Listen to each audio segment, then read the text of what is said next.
At RSM, we instill confidence in a world of change.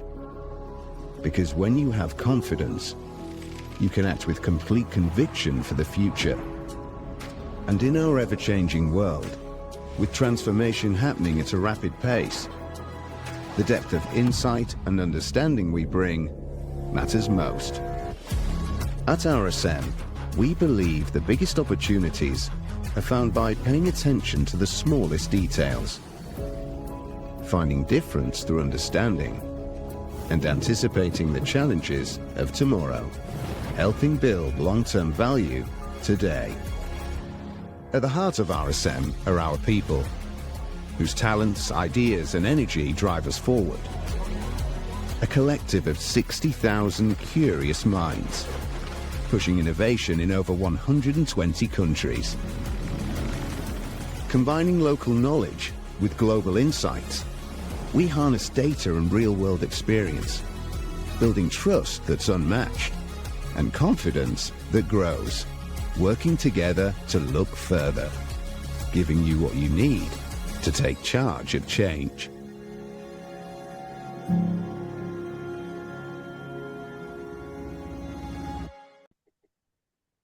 Assalamualaikum warahmatullahi wabarakatuh. Selamat pagi Bapak Ibu sekalian, para peserta webinar RSM.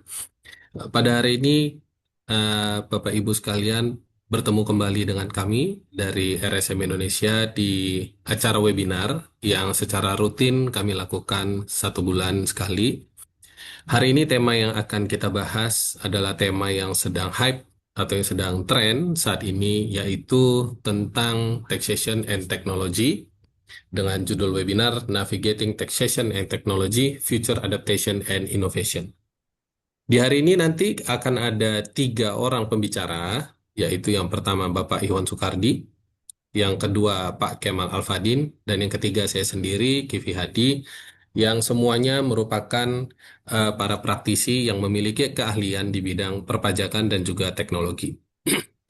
Sebelum kita mulai acaranya, Bapak Ibu, untuk relaksasi seperti biasa, kita buka dulu dengan pantun. Ke kantor pajak naik delman, lewati taman penuh bunga berseri. Cakepnya nggak ada nih. Cakep. Oke, terima kasih Pak. Inti pantun memang dibilang cakep sebenarnya. Saya ulang ya. Ke kantor pajak naik delman, lewati taman penuh bunga berseri.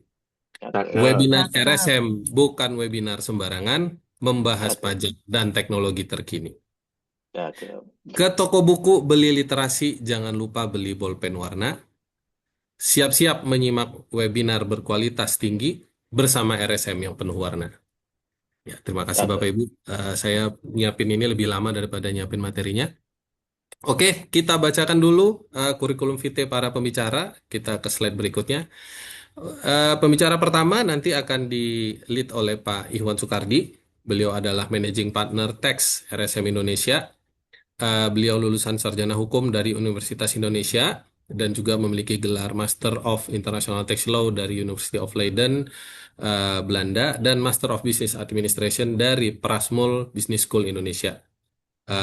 Pak Iwan juga memiliki konsultan pajak terdaftar Brevet C, ini yang tertinggi ya untuk konsultan pajak dan kuasa hukum pajak terdaftar. Dan saat ini Pak Iwan menjabat sebagai Ketua International Fiscal Association Indonesia dan Asia Pasifik. Pak Iwan memiliki pengalaman lebih dari 25 tahun memberikan layanan konsultasi di berbagai perusahaan multinasional dan domestik di berbagai sektor industri. Kemudian pembicara kedua nanti akan dipandu oleh Pak Kemal Alfadin. Pak Kemal Alfadin memiliki gelar sarjana ilmu administrasi bisnis dari Institute of Business Management Indonesia dan memiliki sertifikasi. Ini Pak Kemal banyak sekali sertifikasinya. Lebih panjang dari namanya sepertinya ya Pak Kemal untuk sertifikasi, mulai dari Certified Governance Risk Compliance Auditor, Certified Governance Risk Compliance Professional, sampai ke Certified Practical Business Continuity and Crisis Management. Dari sertifikasi ini kita bisa melihat bagaimana bukti dari keahlian Pak Kemal di bidang teknologi. Dan Pak Kemal memiliki pengalaman lebih dari 30 tahun di area teknologi consulting, termasuk business continuity management, supply chain, dan project management. Berikutnya, Pembicara terakhir adalah saya sendiri. Saya adalah Kivi Hadi, lulusan dari Sekolah Tinggi Akuntansi Negara dan juga gelar saya yang terakhir Master of Science in International Accounting and Finance dari University of Birmingham dan memiliki kuasa hukum pajak terdaftar di Pengadilan Pajak di Indonesia. Pengalaman saya kurang lebih 15 tahun dan sebagian besar karir saya memang dihabiskan di Direktorat Jenderal Pajak. Dan saya memiliki keahlian secara spesifik di transfer pricing dan perpajakan internasional. Oke, nah berikutnya saya akan membacakan panduan untuk mengikuti webinar. Jadi rule of game webinar hari ini. Yang pertama, Bapak Ibu sekalian, silakan sampaikan pertanyaan secara tertulis melalui chat box via akun RSM Indonesia Q&A. Jadi kalau pertanyaannya tidak melalui akun tersebut, kita tidak akan jawab. Berikutnya, mohon sampaikan nama dan organisasi. Kemudian pertanyaan disampaikan dengan singkat, padat, dan jelas pakai bahasa yang santun. Terus akses untuk mengunduh materi webinar nanti akan diberikan setelah peserta mengisi feedback form. Dan link feedback form akan diberikan menjelang webinar berakhir melalui chat box di layanan di layar peserta. Oke, Bapak Ibu sekalian yang kami hormati, kita akan masuk ke sesi pertama tentang perkenalan RSM dan juga tentang Introduction to Tax and Technology yang nanti akan disampaikan atau dibawakan oleh Pak Iwan. Sebelum masuk ke materi, sekali lagi ya, saya buka dulu dengan pantun. Sarapan pagi dengan roti dan keju ditemani kopi belinya di Gandaria. Pak Cakep. Ihwan hadir dengan wawasan baru tentang digitalisasi dan pajak terkini di Indonesia. Kita beri aplaus dulu untuk Pak Ihwan. Eh, Oke, Pak Ihwan, the floor is yours, Pak. Dipersilakan.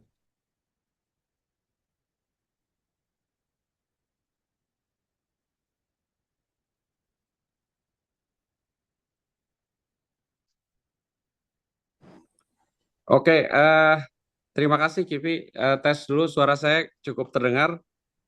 Jelas, Pak. Terdengar, Pak? Jelas. Terdengar. Oke. Ya, terima kasih Kivi atas perkenalannya. Saya nggak akan pantun-pantun lagi karena trademark saya bukan pantun gitu. Jadi saya biarkan Kivi untuk berada di singgasana sebagai raja pantun. Ya, jadi saya masuk aja. Terima kasih buat para peserta untuk pagi ini. Topik kali ini memang cukup tadi dibilang hive gitu ya, jadi cukup kekinian gitu. Jadi tapi kita tidak akan mendalami sampai detail mengenai AI dan teks, tapi kita bagian saya adalah memperkenalkan RSM, kemudian bridging kepada interaksi teks dan teknologi. Nanti kemudian rekan saya Pak Kemal nanti akan lebih berbicara mengenai dari sisi teknologi, dan Kivi mendemonstrasikan progres apa yang sudah kita lakukan untuk memberikan servis yang lebih baik. Jadi komitmen kami di RSM adalah memberikan jasa yang lebih baik dengan tentunya secara akurat, up to date, dan mempunyai nilai tambah gitu buat klien kita. Karena itu adalah key dari value added service kita gitu. Nah, salah satu yang telah kita lakukan, kita mendevelop beberapa teknologi termasuk juga AI gitu. Oke, kita mulai sekarang. Mungkin brief introduction dari RSM sudah beberapa kali saya tahu gitu, tapi ini memang diupdate terus. Jadi bahwa untuk tahun 2024 mungkin yang perlu saya highlight di sini adalah pencapaian growth RSM itu cukup signifikan gitu, karena kita berhasil meskipun tidak double digit tapi kita survive untuk terus growth gitu. Dan dari sisi revenue kita sudah mencapai hampir 10 miliar dolar dari yang dihasilkan oleh 65.000 profesional staff di 900 kantor di 120 negara. Dan kalau dari Indonesia itu kita ada 2 kantor, itu di Jakarta dan di Surabaya, dan nanti mungkin kita akan terus berkembang terus gitu. Next.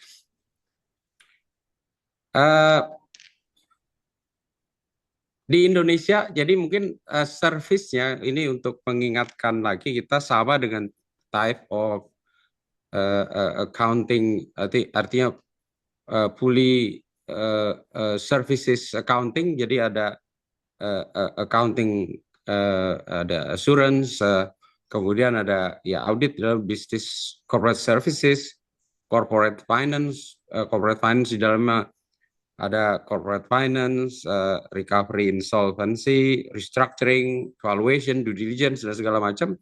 Kemudian kita juga punya government risk control consulting. Ini juga salah satu bisnis yang jasa yang terus semakin meningkat kebutuhannya di perusahaan untuk kepentingan reporting dan untuk kepentingan transparansi. Kemudian kita punya manajemen consulting, tax, nanti tax ada beberapa lagi detailnya. Kemudian teknologi, gitu. Teknologi consulting ini juga sesuatu yang baru yang kita terus kembangkan gitu. Next. Nah, untuk tax ini kita mungkin secara tradisional mungkin yang kita kenal ya compliance, kemudian tax dispute, transfer pricing, kemudian merger and acquisition, itu semua kita miliki gitu ya. Mungkin nanti ke berikutnya kita akan juga lebih kepada detail service-nya yang mungkin makin lama makin menjadi subspesialis gitu. Seperti misalnya transfer pricing. Kita bukan hanya menyediakan service untuk dokumentasi gitu. Jadi dokumentasi, tapi di dalamnya juga termasuk advisory, bagaimana kita planning, setting price in advance, kemudian APA, MAP, kemudian juga supply chain, yang semuanya terus berkembang sesuai dengan kepentingan bisnis gitu. Next. Ya terus. Nah, sekarang saya bagian dari introduction-nya aja untuk bridging kepada materi kita hari ini gitu. Jadi sekarang ada mungkin next tax and technology gitu. Jadi kalau kita mungkin beberapa waktu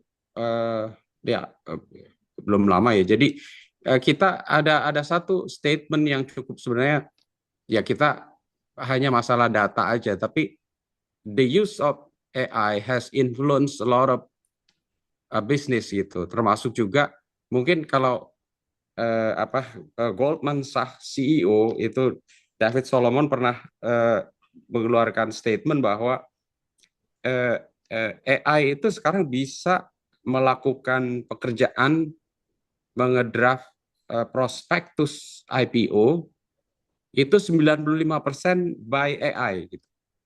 Jadi Anda imagine yang dulunya ada 6 profesi yang dikerjakan beberapa minggu, yang membutuhkan mungkin tergantung skala IPO-nya itu bisa ratusan ribu dolar gitu. Sekarang 95% bisa dikerjakan AI. Ya tentu yang 5%-nya ini yang sebenarnya yang value-nya cukup signifikan gitu, karena nanti kita perlu human touch, perlu juga check regulation dan segala macam gitu. Tapi intinya dari pesan ini adalah sekarang semuanya bisa disimplify, bisa diaccelerate, bisa lebih akurat, tapi tentu peranan manusia juga akan sangat tetap vital gitu untuk kontrol gitu. Sebab AI atau mesin apapun itu semua tergantung dari input, tergantung dari informasi yang kita feed gitu. Kalau informasinya salah ya outputnya salah gitu. Nah berikutnya mungkin kita akan mulai tax and technology. Jadi kalau tax itu kan ya kalau kita lihat definisi KUP ya tentu adalah iuran wajib kepada negara gitu. Kemudian teknologi itu sendiri kan merujuk kepada satu aplikasi, kemudian knowledge, software apapun yang pada intinya nanti untuk memudahkan pekerjaan manusia gitu. Di dalamnya termasuk ya penggunaan software, tools, digital platform dan lain-lainnya. Jadi di dalam itu mungkin interaksi antara tech dan teknologi itu lebih kepada tech skill, kombinasi tech skill. Jadi tech skill itu juga termasuk juga tech knowledge kita, bagaimana kita membaca aturan dan interpretasi. Karena yang penting di Indonesia kan interpretasinya gitu, interpretasi dan penerapannya, dan kemudian diadaptasi ke teknologi. Nanti kita akan masuk ke daerah situ. Kemudian coba balik slide sebelumnya. Jadi tax and technology ini bisa memecahkan hal yang kompleks menjadi sangat mudah dimengerti dan juga bisa memproses data yang volumenya besar gitu. Kemudian ya tentu tujuannya adalah mengotomasi semua proses yang dulunya. Ya kita bisa bayangkan dulu mau hitung PP21 pakai manual, kemudian kita rubah pakai Excel, dan sekarang semuanya tinggal klik, datanya terproses gitu. Data terproses kita tinggal uji apakah udah sesuai dengan processing itself atau sesuai dengan aturan. Kalau sudah, semua kita bisa rely on gitu. Yang berikutnya mungkin ya ini juga paling penting gitu, customize the output for the benefit of decision making process gitu. Jadi kita waktu itu sudah memperkenalkan kepada beberapa klien, kita bisa men-tailor-made dari satu processing teknologi yang ada, nanti dibantu oleh rekan saya Pak Kemal, itu klien bisa memiliki dashboard komponen-komponen apapun yang bisa memudahkan, mempercepat untuk mengambil keputusan gitu. Misalnya berapa jumlah hari ini kewajiban pajak, berapa jumlah prepayments, berapa jumlah penyusutan, yang semuanya kita tinggal sajikan di dalam satu dashboard gitu. Jadi itu contoh interaksi dari atau kegunaan dari teknologi. Dan yang jelas adalah bahwa ini bisa disajikan secara real time gitu. Jadi dampaknya itu sangat positif, tapi memang kita harus memiliki satu pengetahuan yang mencukupi, baik dari sisi teknologi dan dari sisi aturan pajak. Next. Nah, next ini di slide berikutnya ini kalau saya melihatnya bahwa connectivity and collaboration itu ya kalau dari sisi kita melihatnya sebagai klien, sebenarnya ini taxpayers. Kemudian ada satu commercial efisiensi yang bisa kita dapatkan, dan di satu sisi sebenarnya saya mau tulis hal yang lain gitu, tapi job security penting buat kita. Kalau kita bilang talent efisiensi mungkin nanti ekstrim juga gitu, tapi sebenarnya bisa jadi talent efisiensi. Maksudnya dulu yang dikerjakan oleh misal 20-30 orang sekarang bisa 2-3 orang. Tapi apakah peran manusia akan berkurang? Tidak gitu harusnya. Jadi banyak hal yang lain yang bisa kita lakukan. Jadi maksud saya gini, ke antara cost dan benefit itu bisa kita maksimalkan gitu. Jadi di sini kita hal-hal yang tidak perlu dilakukan secara manual akan dilakukan secara automation sehingga hasilnya lebih akurat dan lebih maksimal gitu. Berikutnya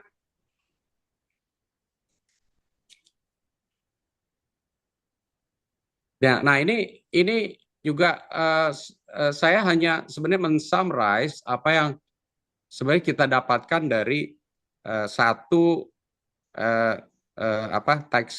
teknologi di dalam compliance gitu. Jadi yang paling utama tadi saya sudah tegaskan integration dari semua sistem di dalam perusahaan yang kita tidak perlu melakukannya secara manual gitu. Jadi bisa bayangkan dulu saya misalnya mau rekonsiliasi biaya gaji dengan apa namanya PPh 21 gitu ya. Dulu saya masih ingat saya pernah bekerja di perusahaan, itu saya harus datang karena masalah confidentiality kita tidak bisa mengakses data tersebut. Kita harus kulodon ke HR. Nah, itu bukan hanya soal mendapatkan data ya, tapi seninya kan gitu. Jadi kita kadang-kadang oh nggak boleh gitu. Ya kalau kita nggak terlalu apa diplomatik itu kita nggak akan mendapatkan dana. Nah ini semua dengan ya tentu dengan izin dari apa pengambil keputusan itu semua bisa dilakukan secara integrated gitu. Kemudian real time, prosesnya juga real time. Kemudian apa akurat gitu. Jadi ini akan menjadi lebih akurat karena semua dilakukan berdasarkan satu mesin yang sudah dilatih untuk melakukan processing tersebut sehingga error, kecuali kalau error di formula ya, sehingga semua error karena processing itu sangat minim. Dan kemudian tailor-made, tadi saya sudah bilangkan bahwa AI dapat melakukan tailor-made sesuai dengan yang kita butuhkan untuk mengambil keputusan. Dan semua data, semua pengambilan keputusan itu dilakukan berdasarkan data yang valid gitu. Karena memang kita mengambil data dari source yang kita miliki gitu. Nah, kemudian ini contoh yang kita dapatkan sebenarnya sebagai benchmarking. Next slide, itu beberapa tax practice, global tax practice yang dilakukan oleh beberapa negara untuk mengadopsi teknologi. Tapi pada umumnya adalah mereka memang sudah kita lakukan juga gitu. Jadi seperti misalnya di sini yang diambil contoh adalah development dari mengeluarkan tax invoice gitu.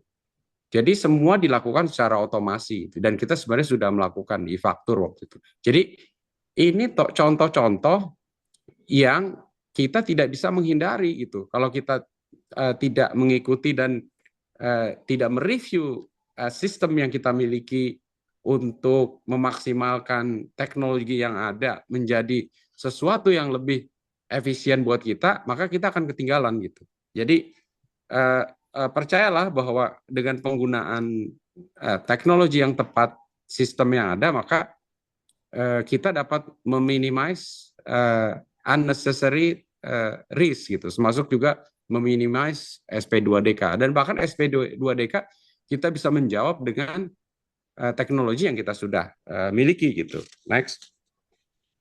Nah, di Indonesia sendiri sebenarnya saya tidak akan membahas ini, tapi paling tidak ada kemajuan yang cukup signifikan gitu. Kita ide dasarnya itu sebenarnya kalau Cortex itu ya udah beyond dari automation gitu. Jadi itu udah dari berapa bisnis proses dilalui akan sebenarnya sangat transparan baik buat taxpayer dan juga buat tax authority. Jadi kita bisa memaksimis hal tersebut dengan dikombin dari sistem yang kita miliki. Kemudian yang berikutnya, jadi slide berikutnya, ini saya mau menggambarkan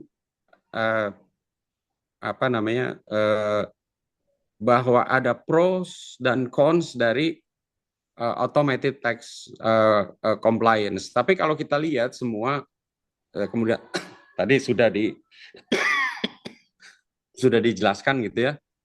Ya intinya sebenarnya mempercepat proses, kemudian mengefisienkan waktu dan juga mereduce unnecessary risk. Jadi sementara efek negatifnya juga ada beberapa yang mungkin salah satunya adalah cost yang mungkin ada tambahan. Tapi itu harusnya terkompensate dengan benefit yang ada gitu. Tapi yang paling utama kalau menurut saya adalah jadi kita itu buat si decision making proses dengan adanya automated tax compliance ini dengan teknologi yang ada, maka informasi real time lebih transparan, kemudian at any time kita bisa mempertanggungjawabkan apa yang ada, meminimasi risk, dan kita ready to fight kalau ada tax audit untuk hal-hal yang sebenarnya tidak perlu. Rekonsiliasi semua udah bukan menjadi isu. Mungkin yang terakhir, jadi nah kalau slide terakhir ini kan sebenarnya apa sih yang harus kita lakukan gitu ya. Jadi sebenarnya secara keseluruhan saya sudah membahas tadi, tapi yang paling utama buat saya adalah bahwa reporting, regular review berdasarkan hasil teknologi tersebut, kemudian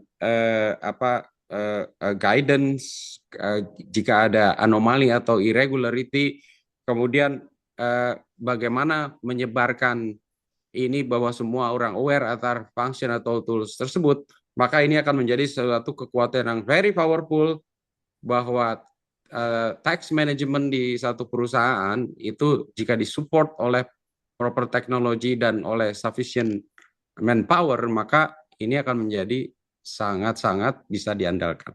Mungkin itu Kivi dari saya introduction-nya. Terima kasih.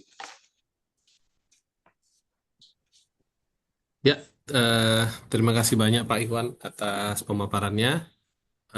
Kita akan masuk ke sesi berikutnya. Sesi berikutnya akan dipandu oleh Pak Kemal Alfadin. Pak Kemal Alfadin adalah teknologi consulting fund partner dari RSM Indonesia. Sebagaimana biasa, yang sebelumnya tadi Pak Iwan sudah kita buka dengan pantun, maka Pak Kemal juga sama ya, biar adil gitu ya Pak Kemal ya. Ke taman safari berbaju formal sambil lihat Betul. jerapah dan rusa Cina. Mari kita sambut Bapak Kemal, pakar teknologi yang semangat dan bijak. Ya, Pak Kemal, terima kasih banyak. Kok terima kasih banyak. Kita beri aplaus untuk Pak Kemal. Pak Kemal, dipersilakan. The floor is yours, Pak. Terima kasih Pak Givi. Aduh, saya bayangin ada di Taman Safari. Oke. Ya, baik. Terima kasih banyak untuk Bapak dan Ibu, rekan profesi di teks maupun di teknologi consulting. Mungkin ada klien dan semua peserta webinar. Saya akan coba bawakan terkait dengan teknologi ya, yang mendukung proses atau bisnis proses dari taxation atau pajak. Ya, oke, next, Pak Givi. Ya, jadi mungkin Bapak Ibu sudah familiar ya dengan pengertian terkait dengan AI ya maupun machine learning.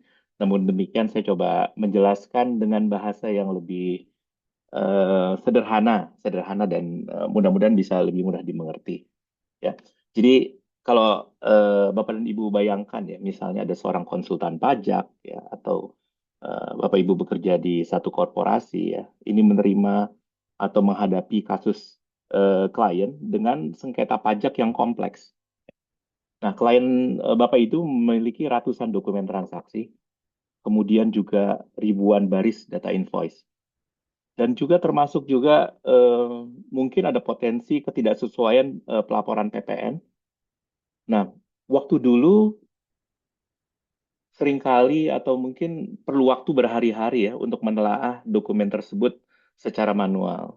Kalau sekarang sudah dibantu juga ada enterprise resource planning, dan sekarang ini malah kita juga dibantu oleh AI.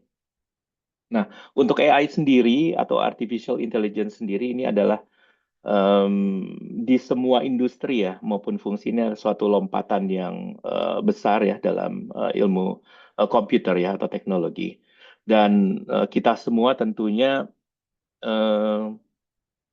kita tidak lagi ya hanya memberi instruksi ya nanti kepada satu program atau komputer atau teknologi, tapi di sini kita semua dapat membangun sistem yang dapat memahami ya, dan juga ada proses learning atau belajar, dan bahkan juga mengambil keputusan. Nah, keputusan itu juga macam-macam. Ada keputusan yang sifatnya prediktif.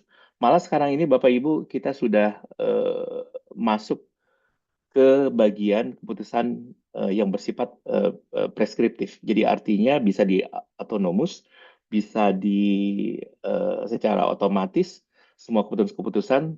Namun demikian ada beberapa hal yang mungkin harus em, kita lihat secara variabel maupun kualitas dari datanya itu sendiri ya. Kemudian kalau kita lihat bagaimana nih peran machine learning ini di dalam AI tersebut ya. Jadi machine learning ini adalah cabang dari AI. Ini yang memungkinkan sebuah pengolahan komputer itu dapat belajar dari data yang disajikan ya. Jadi tanpa perlu diprogram ya secara eksplisit. Nah, ini juga bisa dilihat dari berbagai kemungkinan. Jadi contohnya ya, misalnya dalam praktik pajak. Jadi machine learning ini bisa kita gunakan untuk mengenali pola dari pelaporan pajak tahun-tahun sebelumnya. Dan juga mendeteksi adanya outlier dan juga prediksi potensi audit ya berdasarkan nanti perilaku dari praktik Bapak Ibu di dalam mengelola pajak maupun kalau konsultan pajak itu perilaku kliennya seperti apa dalam pengelolaan pajak. Dan contoh lainnya adalah dengan machine learning ini kita bisa membangun sebenarnya model yang lebih prediktif dan ini untuk menilai possibility ya atau kemungkinan sengketa berdasarkan komposisi pelaporan SPT. Ya, jadi seperti saat sebuah perusahaan ini seringkali atau kerap kali melaporkan restitusi yang besar ya, namun tidak disertai dengan pergerakan kas yang sepadan. Ya. Itu salah satu contoh. Kemudian dengan teknologi AI ini diharapkan ya kita tidak lagi hanya melihat dari segi analisnya saja, tapi juga Bapak Ibu nanti bisa melakukan menavigasi data-data tersebut ya. Dan Bapak Ibu dan kita semua juga tidak hanya menyajikan secara fakta, tapi juga mengubahnya nanti menjadi satu semacam apa ya, semacam wawasan yang bisa nanti ditindaklanjuti. Jadi bisa lebih cepat, lebih akurat, dan tentu saja lebih strategis. Ini terkait dengan AI dan machine learning. Oke, next slide.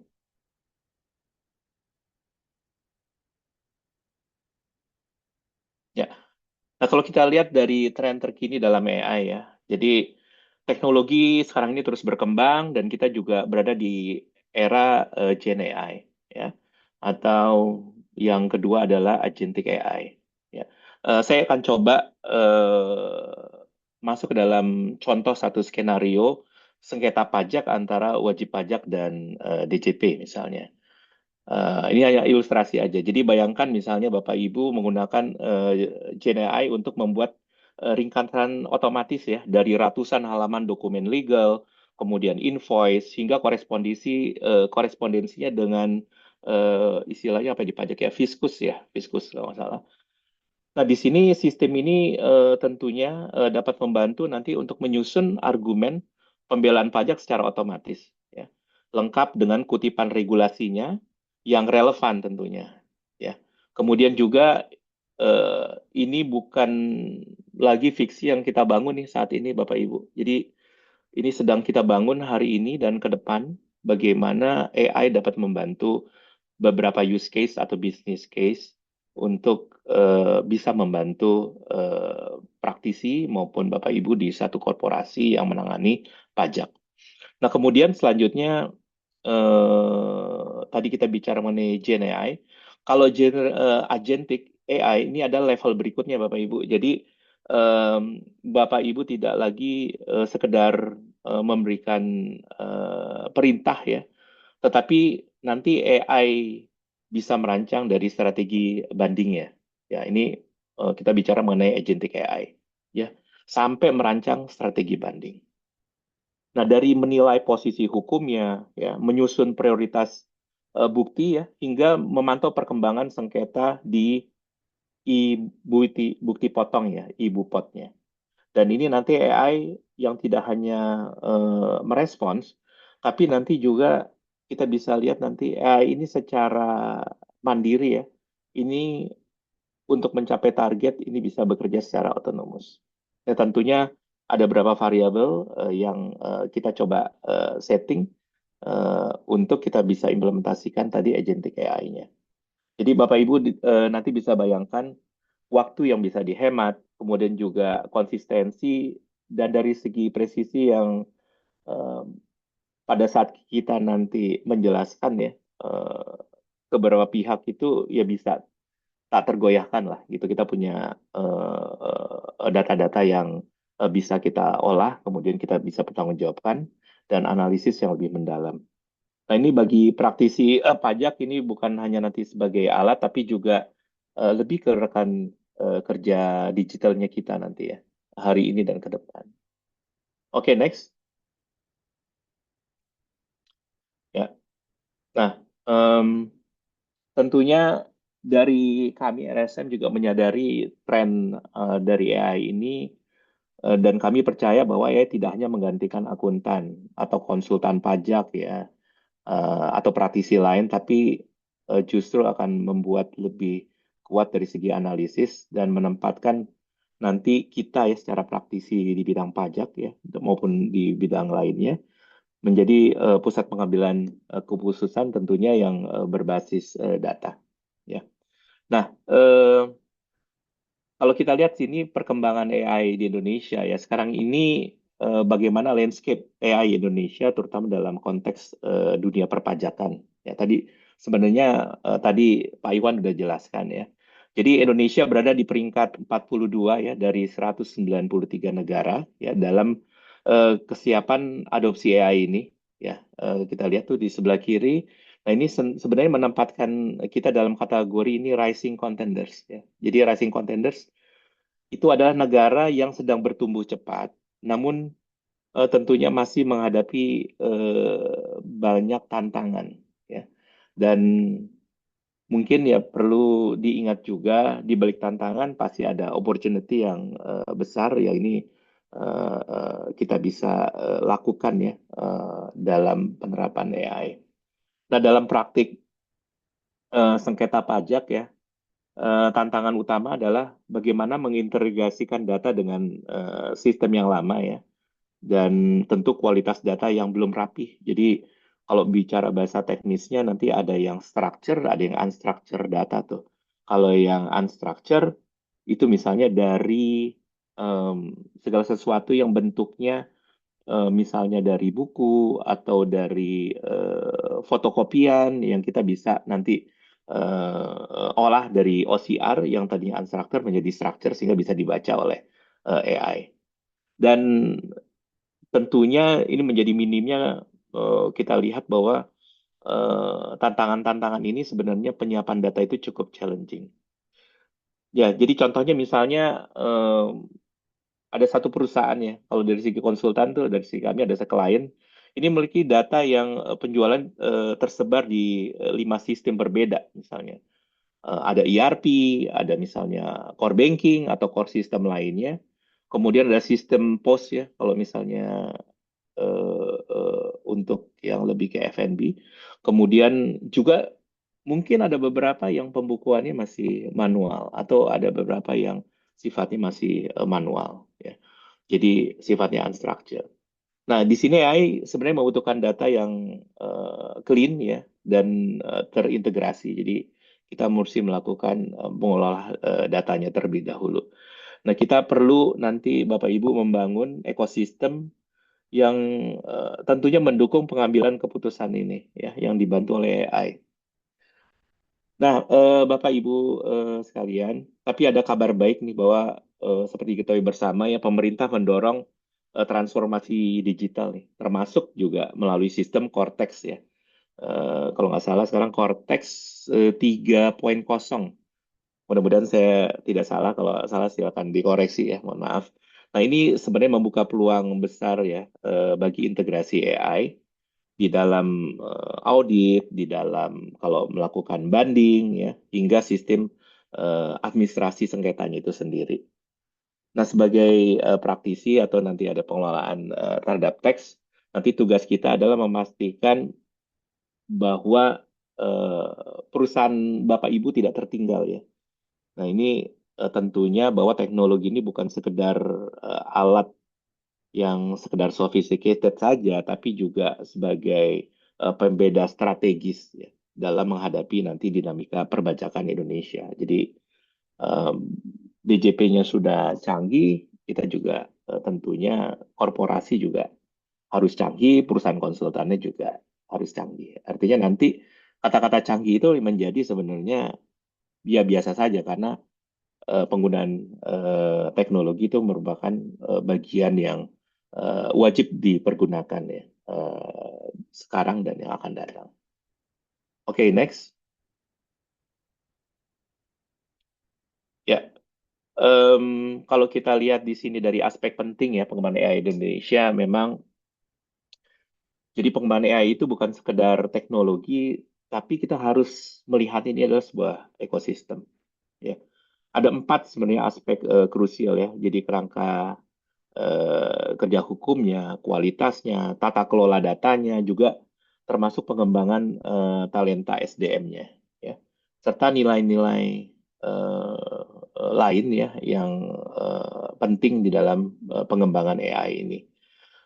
Saya coba ambil contoh ya dalam konteks tax dispute. Nah, di sini banyak kalau di kami ya di RSM ini banyak klien yang ingin menggunakan AI untuk melakukan self assessment terhadap risiko perpajakan ya. Tapi tanpa data yang bersih dan aman. Nah, ini hasilnya ini bisa misleading. Di sini kita perlu lihat adalah data governance ya. Ini menjadi jantungnya. Jadi kalau kita mau implement sesuatu, kita harus lihat prerequisite-nya terlebih dahulu. Salah satunya adalah data governance.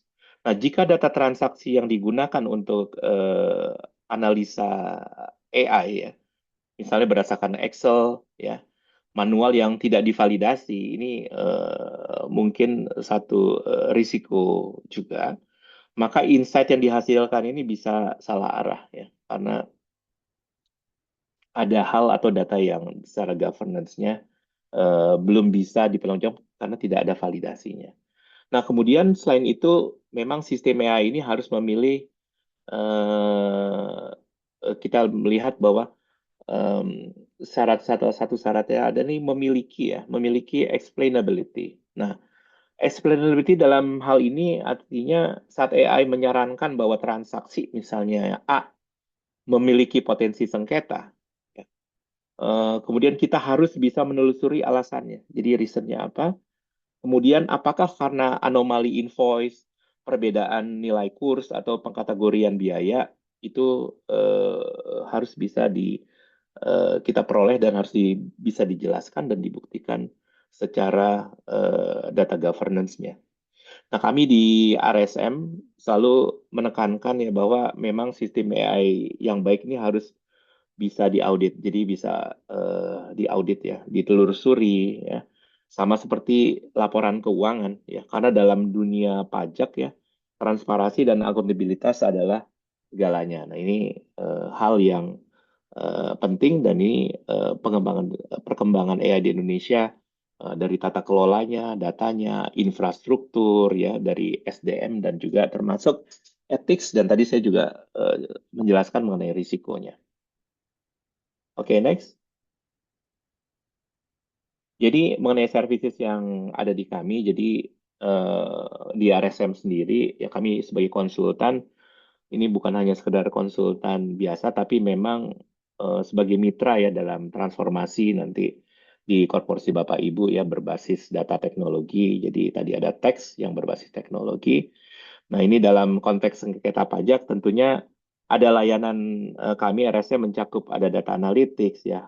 Ini juga untuk menelusuri bukti transaksi, machine learning nanti juga untuk prediksi potensi sengketa dan juga nanti ada AI based report generation. Ini contohnya apa ya? Untuk menyusun draft tanggapan fiskus misalnya ya. Jadi misalnya kami pernah membantu klien ada di salah satu sektor ini melakukan review data PPN lintas regional ya.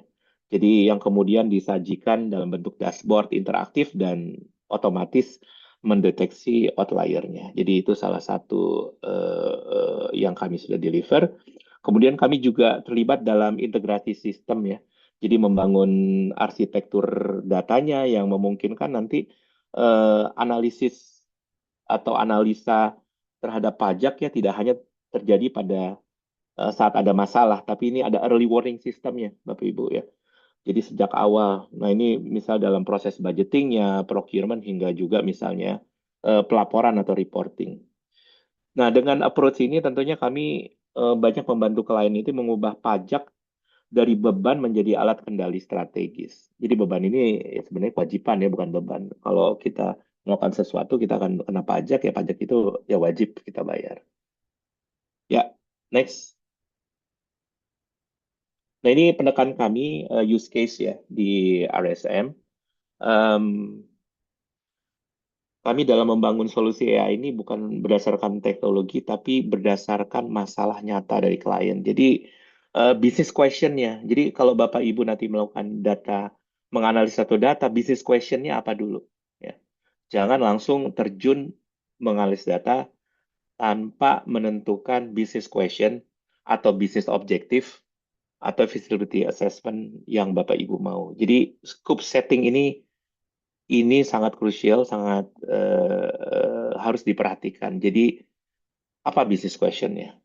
Nah, setiap project atau pada saat kami mendeliver sesuatu ya terhadap teknologi, ini dimulai dengan pertanyaan ya tadi ya masalah bisnisnya.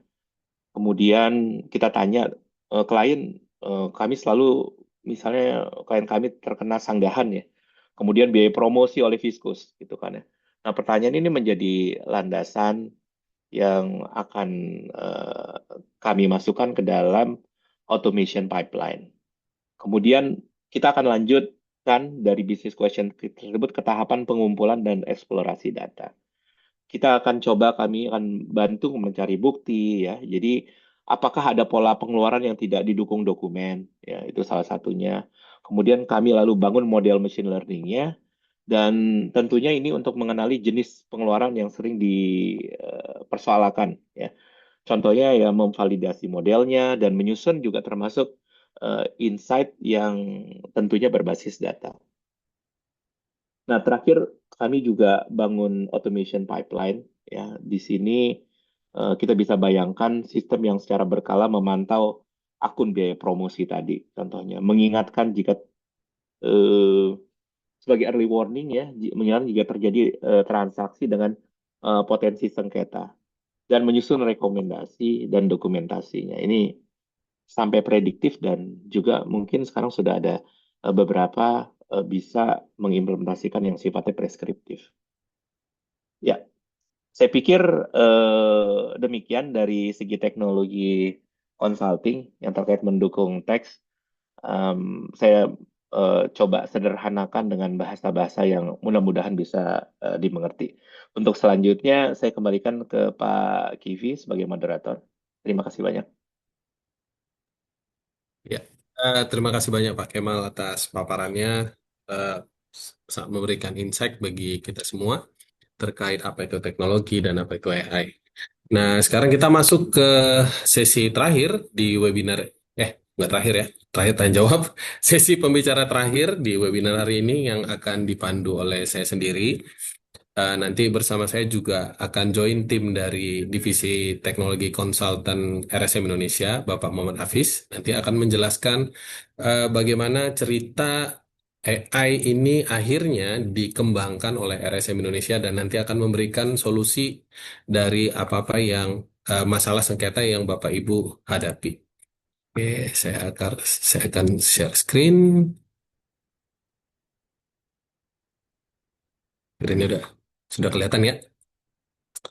Ya, sebelum kita masuk nih, Bapak Ibu sekalian, supaya kita relate dengan kondisi kita saat ini, saya pikir barangkali 10 tahun lalu, barangkali ya, atau 15 tahun lalu, ketika kita ingin berjalan atau menuju ke satu tempat, tools yang kita pakai adalah peta.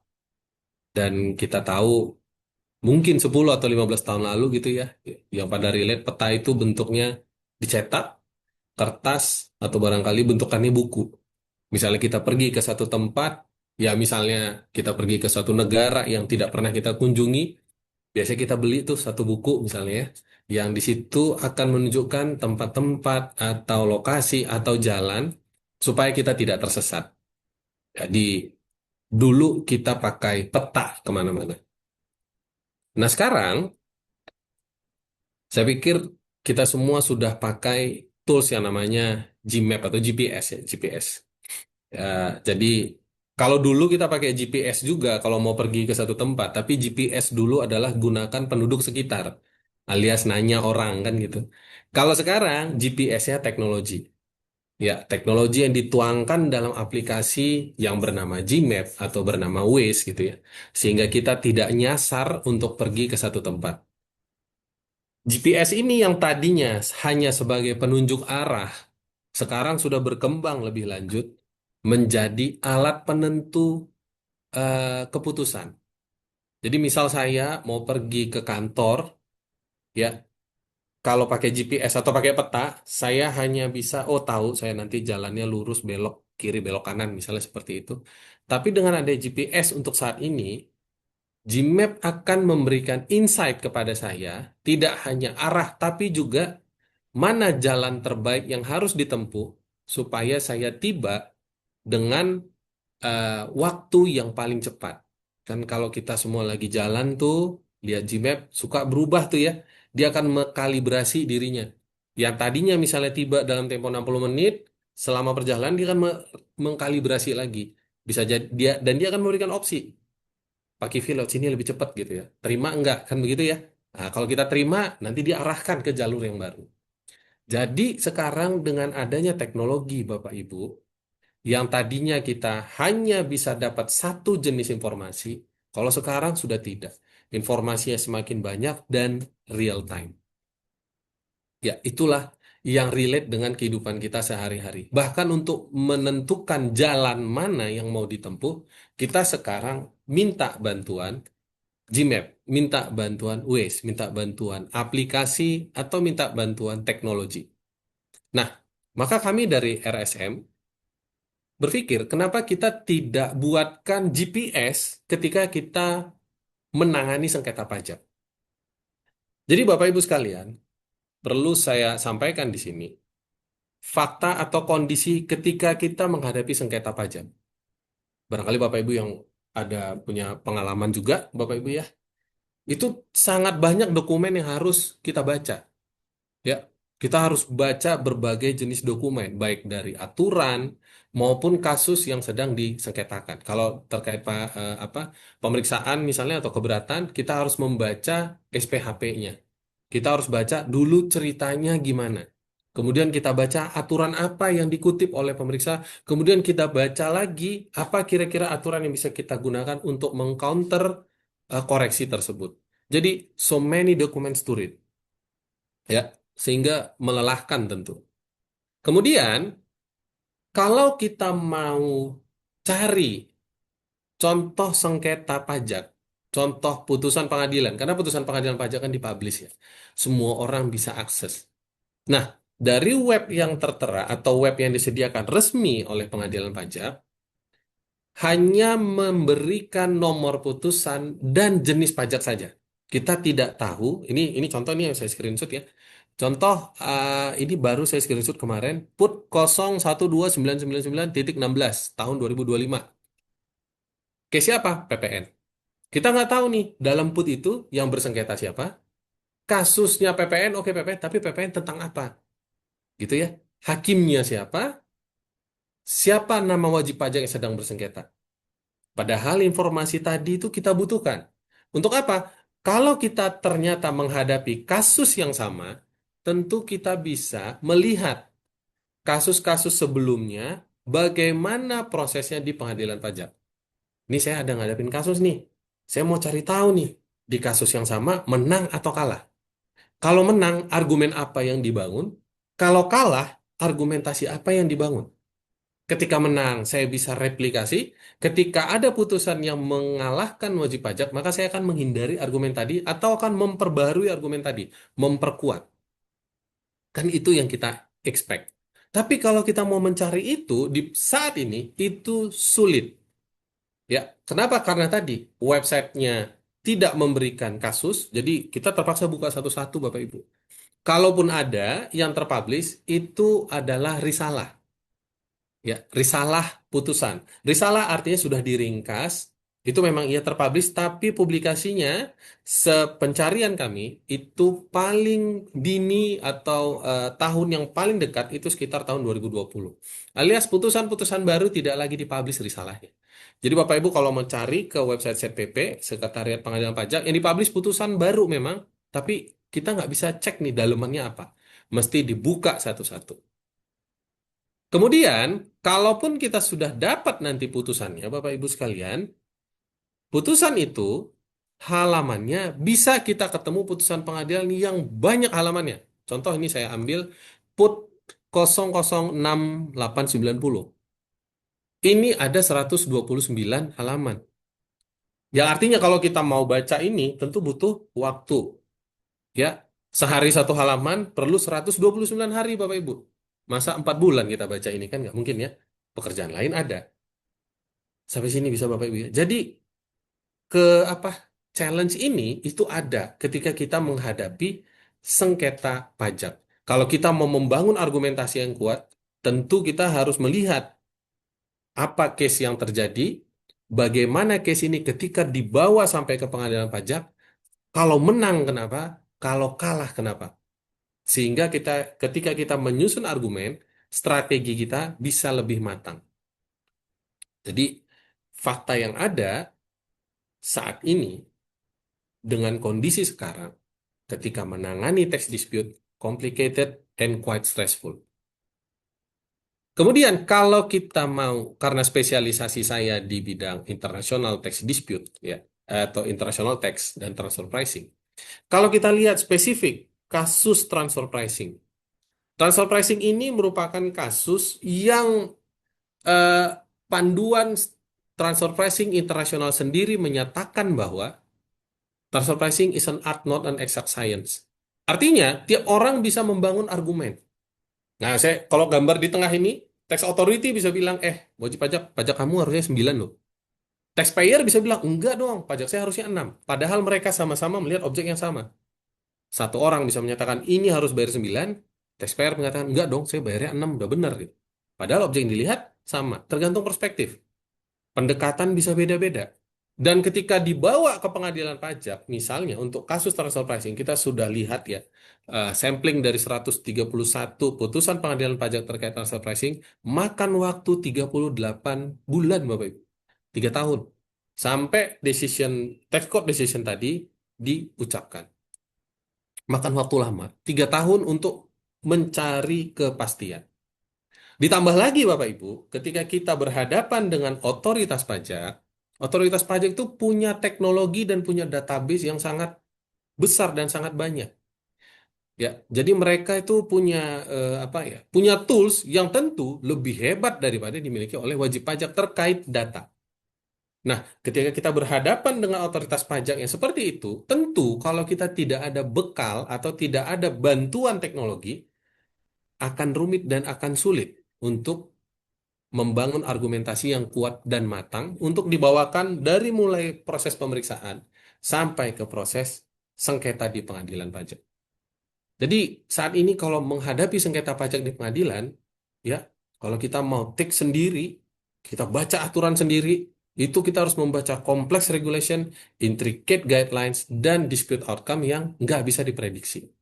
Ditambah lagi waktunya lama. Jadi Bapak Ibu berdasarkan tadi yang sesuai yang dijelaskan Pak Kemal tadi, berdasarkan business question tadi, kita berpikir untuk memberikan solusi bagi klien RSM dan memberikan karena RSM punya tagline power of being understood gitu.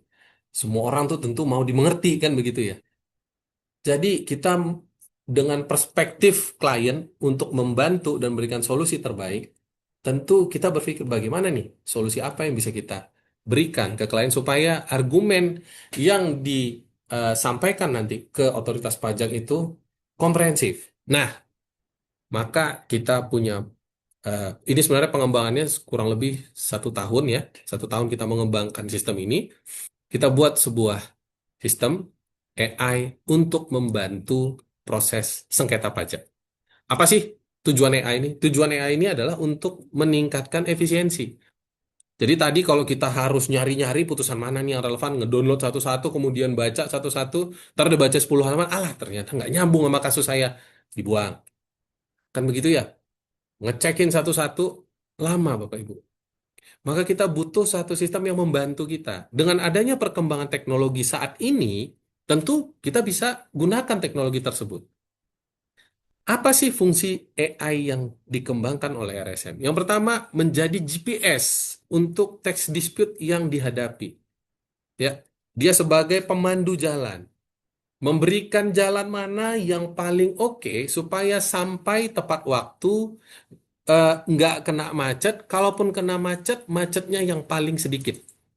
Kan kita pakai GPAP kan milihnya maunya kan begitu ya.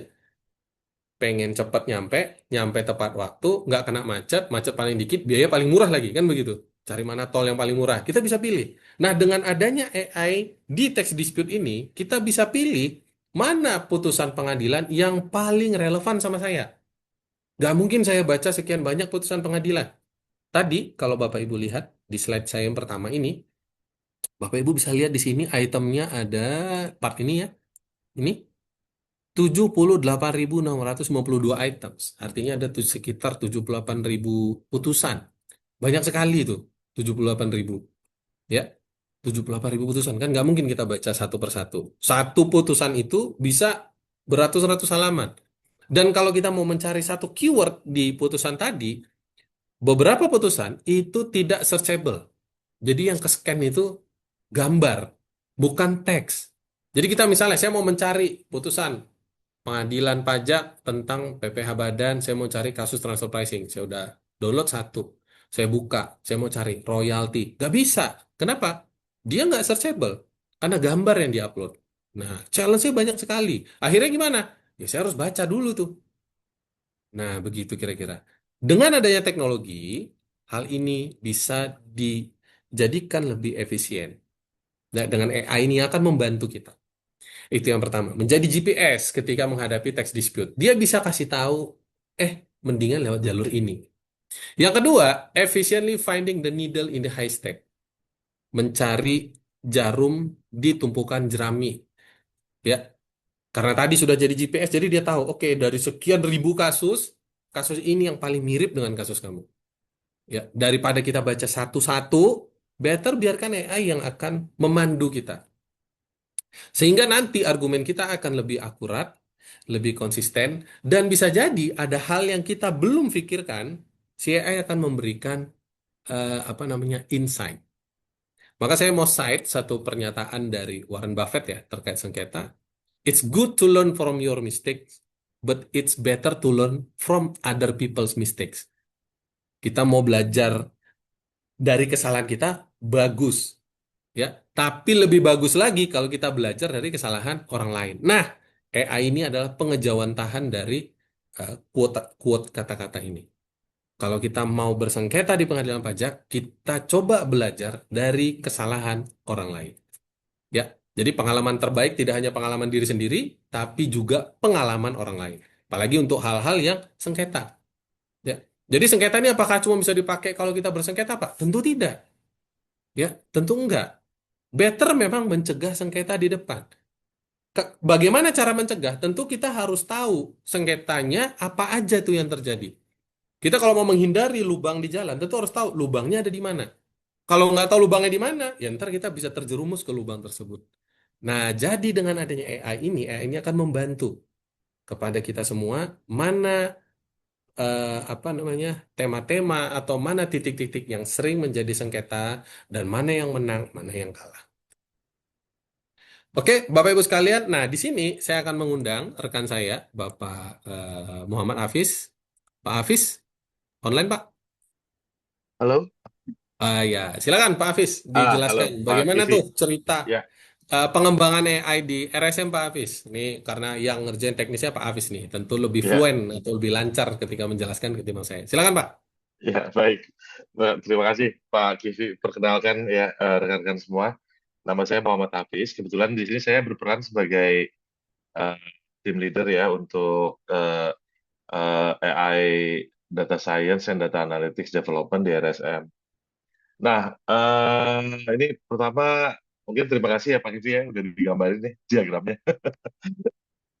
Menyinggung sedikit ya item yang sudah disinggung juga oleh Pak Ikhwan dan Pak Kemal, bahwa data yang kita pakai untuk bisa membuat eh, eh, apa namanya data hasil putusan itu make sense gitu ya, itu tentunya hasil analisa dari tim pajak yang sekarang dipimpin oleh Pak Kivi. Jadi mungkin itu ya salah satu poinnya ya, kalau kita lihat ada kotak warna ungu yang sebelah kiri ini, maka sumber dari hasil putusan yang sekian puluh ribu tadi, ada berapa ya, 78.000 something gitu ya, itu ya perlu apa namanya, jadi ke komputer itu perlu dikasih contoh yang benar itu yang seperti apa. Nah, disinilah eh, peranan tentu peranan tim dan manusianya ya, yang justru kalau kalau boleh sih saya pikir makin kritikal gitu. Karena begitu data contoh yang dijadikan basis untuk kita ajarin ke mesin itu bias atau salah, maka ke belakangnya ya kualitasnya tentu nggak seperti yang akan diharapkan gitu. Nah, jadi dari sebelah kiri itulah yang dikerjakan oleh tim Pak Kivi dan rekan gitu ya. Nah, di sini kami dari tim data science dan data analytics yang akan mengagregasikan ya data-data tersebut, disusun kita dengan berbagai cara ya, ada yang chronological, ada yang alphabetical dan lain-lain. Kita input use case detailnya dan kita define use case-nya.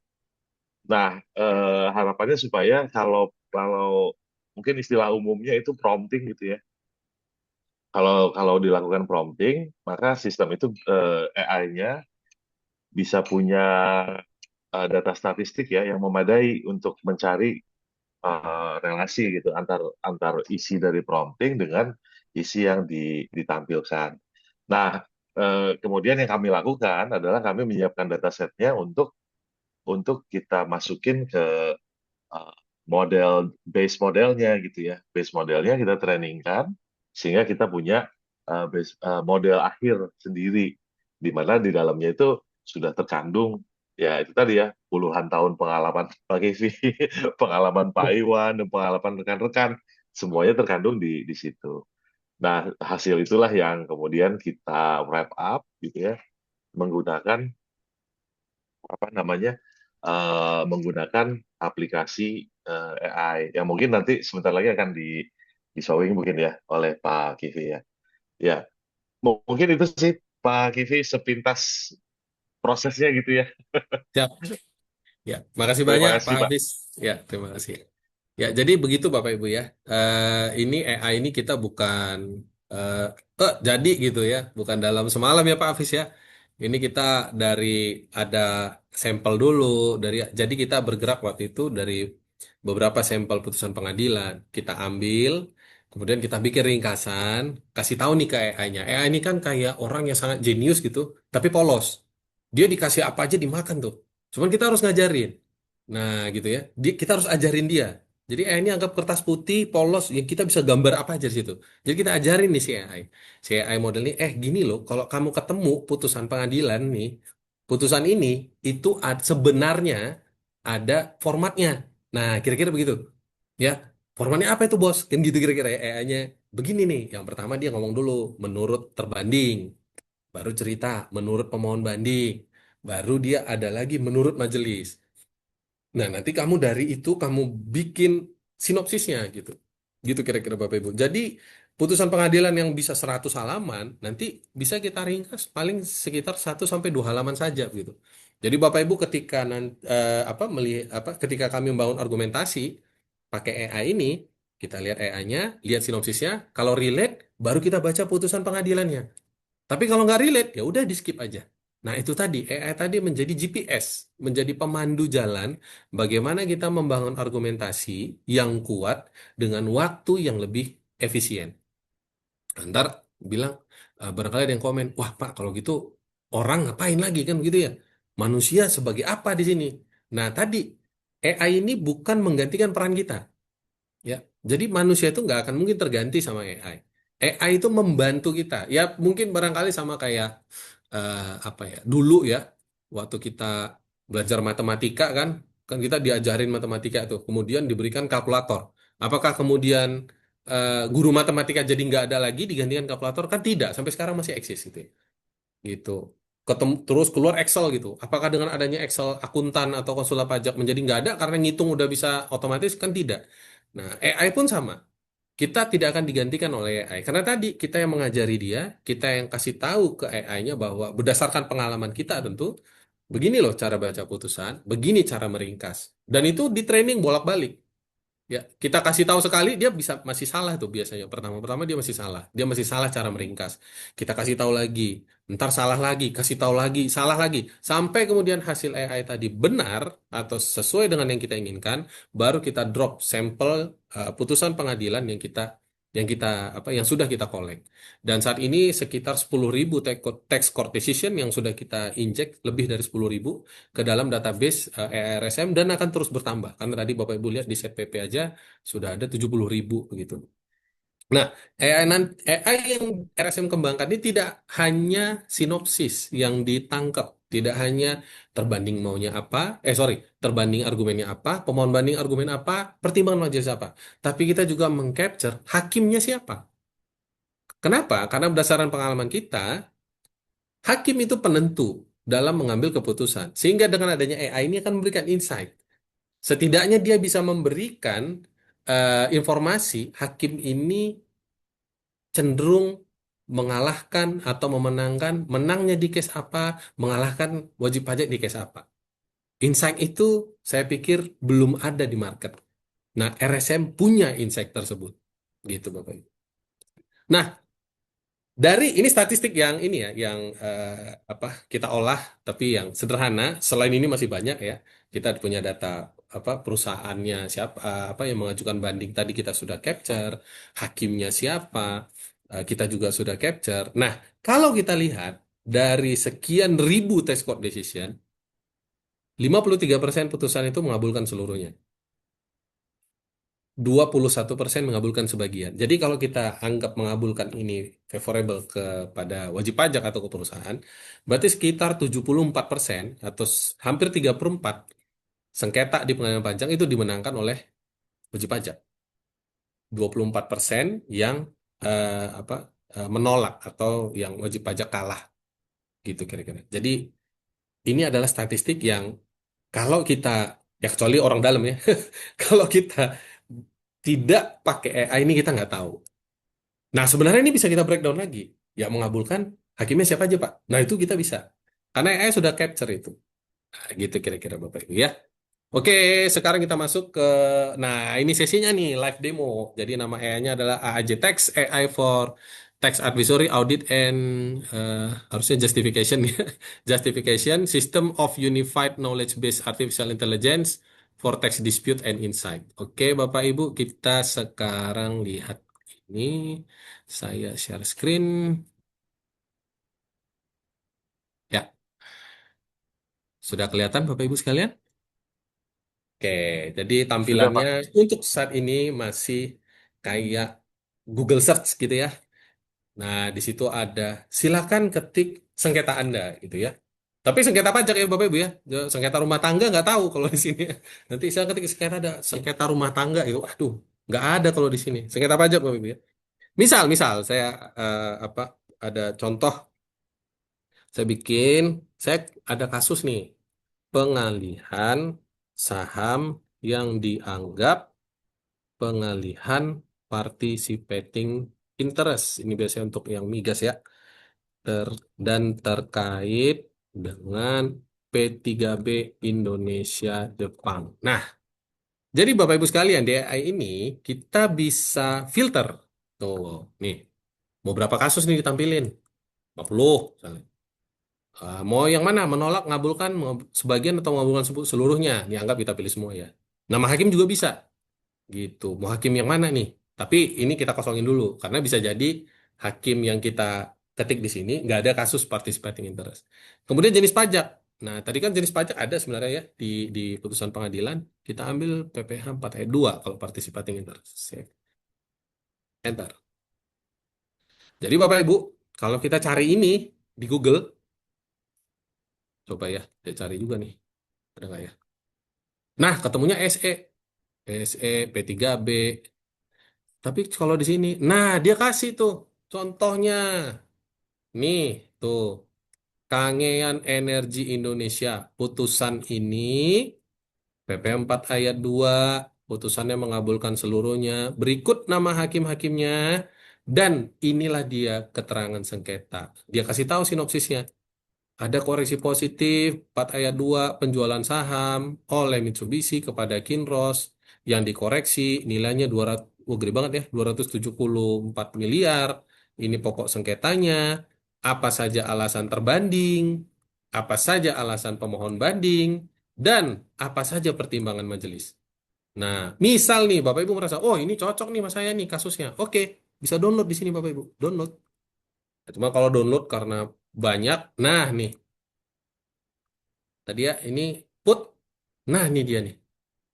Put 005105. Sama ya? Ini Bapak Ibu ya. Oh, enggak ini ya. Harusnya Ya, share kelihatan screen ya. Pak. Ya, ya, Ah, sorry, sorry. Harusnya share screen ya. Share. Nah, ini Bapak Ibu ya. Put 5005 Ini output dari AI ya. Jadi yang tadi saya ketik itu juga diberikan scoring tuh sama AI RSM.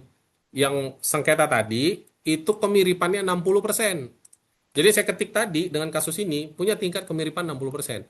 Jadi kata-kata tadi dia akan cocokin tuh ke sinopsis tadi, ke sinopsis, terus ke apa argumentasi pemohon banding, argumentasi terbanding sama majelis, nanti dia kasih scoring.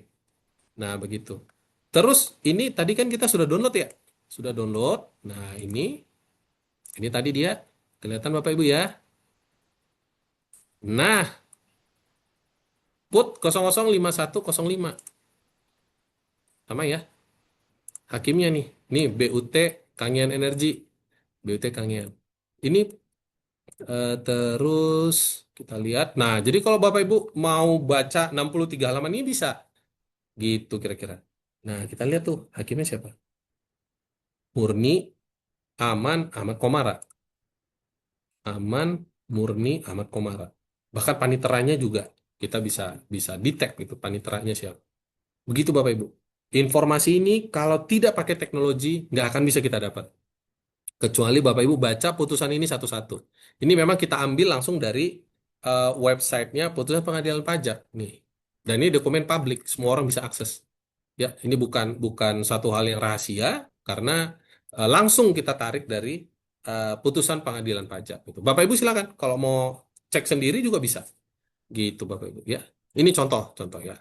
Ini apa tadi kasus 4 ayat 2. Nah, sekarang kita coba lagi nih. Misalnya ada kasus pengalihan saham yang dianggap immovable property atau harta tidak bergerak. Ini biasanya kasus PPh pasal 26 tuh. Jenis pajak. Nah, ini save. Ya, kita lihat ada nggak ya? Ya, apa? Mikir dulu dia, mikir dulu, mencari. Nah, ketemu PT Dua Kuda ini yang di atas ya, 59%. Nah, ini sama juga. Nomor putusan, jenis pajak, siapa nama hakimnya. Nah, kemudian kita bisa baca di sini Bapak Ibu sinopsisnya. Jadi sebelum Bapak Ibu ngedownload putusan, baca aja dulu sinopsis. Ini ceritanya apa sih kan begitu ya. Pokok sengketanya apa, si terbanding ngomongnya apa, pemohon banding ngomong apa, dan majelis ngomongnya apa. Kalau ini relate sama kita, Bapak Ibu silakan download. Nah, kita bisa download ini. Oke, nah ini dia. Tuh, Dua Kuda Indonesia. Ini berapa halaman ya? Sekitar Hah? 84 ya? Oh iya, 84 halaman Bapak Ibu. Dari 84 halaman ini, Kalau misalnya Bapak Ibu tidak pakai bantuan AI, nggak pakai bantuan teknologi, kerjain sendiri, Bapak Ibu harus baca dulu 84 halaman ini, baru kemudian bisa menyimpulkan, oh ini relate sama saya.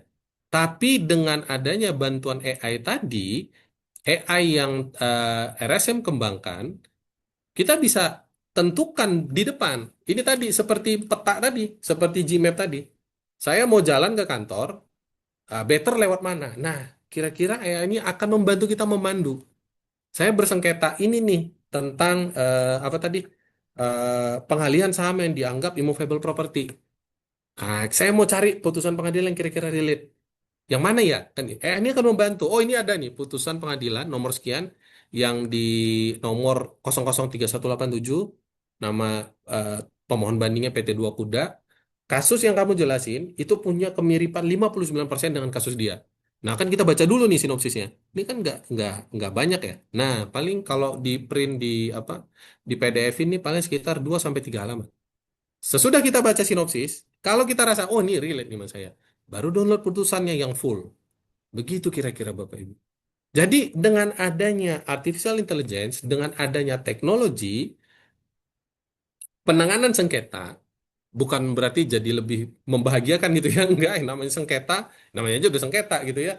Eh, itu tetap burdensome ya, tetap ada hal-hal yang harus kita buktikan, tetap banyak challenge, tapi menjadi lebih efisien dan jalan kita GPS tadi sudah menunjukkan mana jalan yang paling baik yang bisa kita tempuh. Kira-kira begitu Bapak Ibu ya.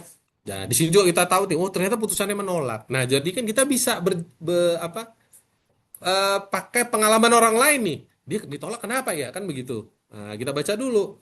Oh, ditolak karena ini. Berarti saya jangan pakai argumen itu. Atau kita waktu baca, oh berarti argumen ini sepertinya kurang kuat di part ini. Saya harus tambahkan argumen tambahan biar tidak bernasib sama-sama kena tolak. Begitu kira-kira Bapak Ibu ya. Jadi itu study case yang barangkali bisa saya share. Mungkin satu lagi ya. Ini tadi 4 ayat 2 udah. PP26 udah. Eh, PPN kali ya. PPN. Ini juga sering jadi kasus ya. Koreksi kredit pajak PPN atas pemanfaatan apa ya, jasa luar negeri. Biasanya kasus TV ya. Yang jasa luar negeri di mana jasa intragroup tidak sesuai dengan kewajaran. Sebenarnya kalau di AI itu promnya lebih panjang lebih bagus ya Pak Hafiz ya. Kewajaran dan kelaziman usaha serta tidak. Ini kasus yang sering nih memberikan manfaat ekonomi. Ini kita lihat nih PPN ya misalnya PPN JLN-nya biasanya dikoreksi kalau seperti ini. Oke.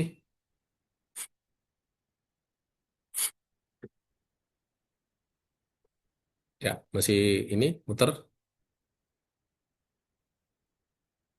Nah, nih, coba kita lihat nih ada nggak nih 73%. Nah, ini ada nih Bapak Ibu. Memutuskan ini tidak terkait dengan apa? Dengan manfaat ekonomi. Kalau cocok, silakan download gitu ya. Apa lagi nih? Nah, ini sama. Ini dia. Nah, ini Bapak Ibu. PT Pasar, NPWP-nya. Jadi kita daripada kita baca ini, ya better kita baca sinopsisnya dulu gitu ya. Kalau relate, kalau nyambung, nah ini terkait PPN ya. Jadi kita ada beberapa jenis pajak yang sudah teridentifikasi jadi PPh 21, PPh 23, PPh 26, PPh 2, PPN, PPh badan dan juga beberapa putusan transfer pricing sudah kita masukkan ke dalam sistem AI-nya RSM. Ya, begitu kira-kira Bapak Ibu. Jadi itu live demonya. Nah, sekarang saya balik lagi ke apa? Ke materi saya. Ini sedikit lagi ya.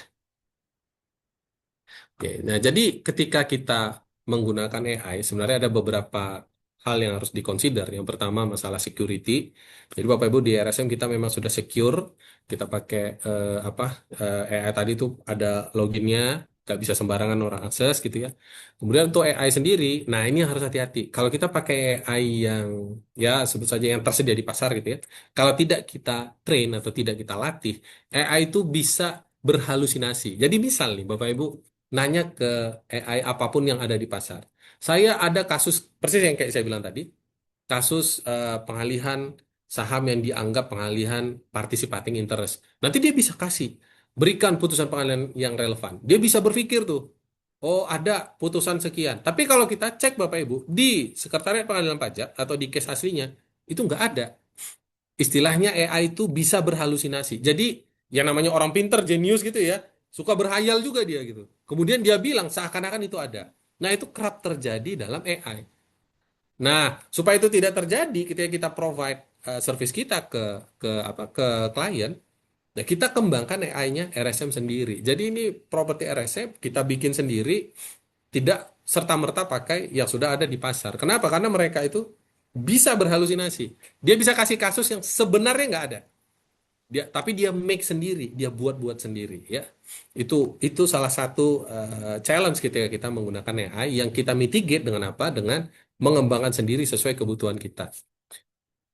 Oke Bapak Ibu, secara ringkas ya, summary-nya adalah AI dapat menjadi GPS kita ketika kita sedang menjalani sengketa atau menangani sengketa pajak.